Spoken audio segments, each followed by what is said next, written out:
Hey everyone, welcome to my channel.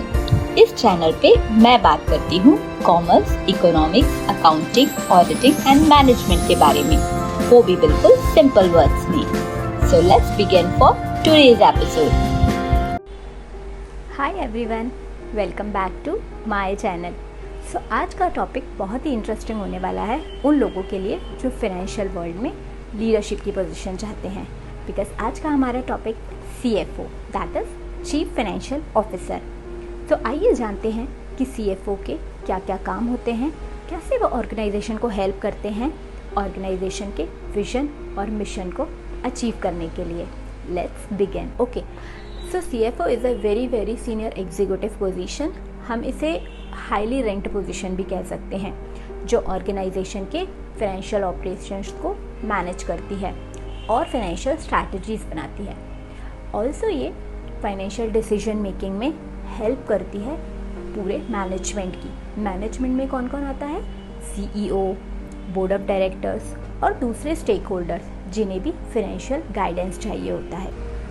तो अगर आप CFO बनते हैं तो आपकी क्या क्या प्राइमरी रिस्पॉन्सिबिलिटीज़ होंगी, आइए जानते हैं। The first responsibility will be financial planning and then budgeting, financial reporting, risk management, cash flow management and investment decisions.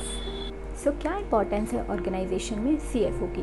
CFO organisation में बहुत ही इंपॉर्टेंट रोल प्ले करते हैं by making long term plans.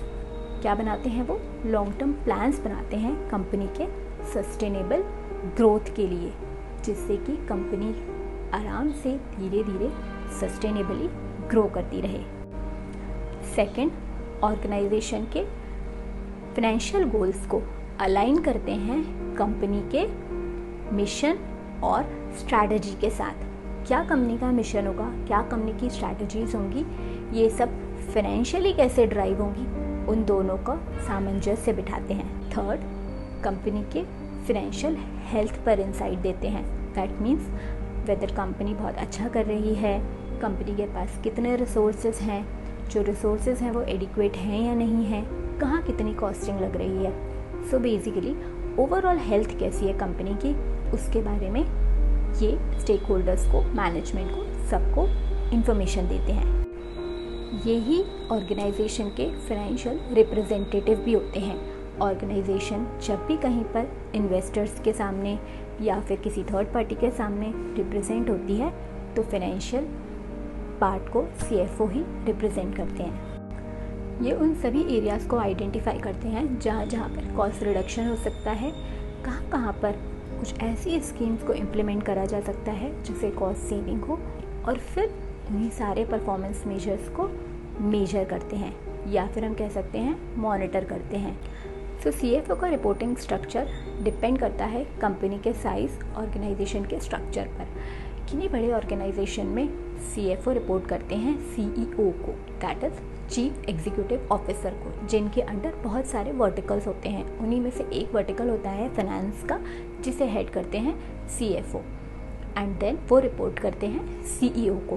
Where as other organisations, usually publicly traded organisations में CFO को direct line of authority दी जाती है board of directors को रिपोर्ट करने के लिए।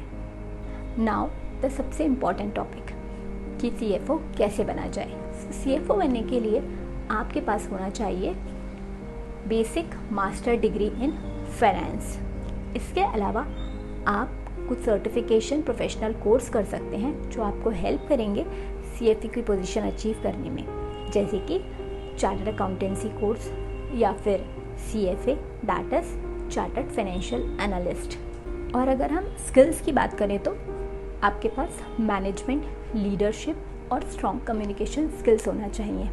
इसके अलावा you should have industry knowledge, उस स्पेसिफिक पर्टिकुलर इंडस्ट्री की जहाँ पर आप CFO बनना चाहते हैं, एंड आपके पास एक बहुत ही अच्छा स्ट्रॉन्ग प्रोफेशनल नेटवर्क भी होना चाहिए। इसके अलावा आप दिल और दिमाग दोनों से रेडी हो जाइए to get more and more challenges और रिस्पॉन्सिबिलिटीज़। तो ये था आज का video. Hope you like it. If yes, do let me know in the comment box and do like, share and subscribe. Thank you.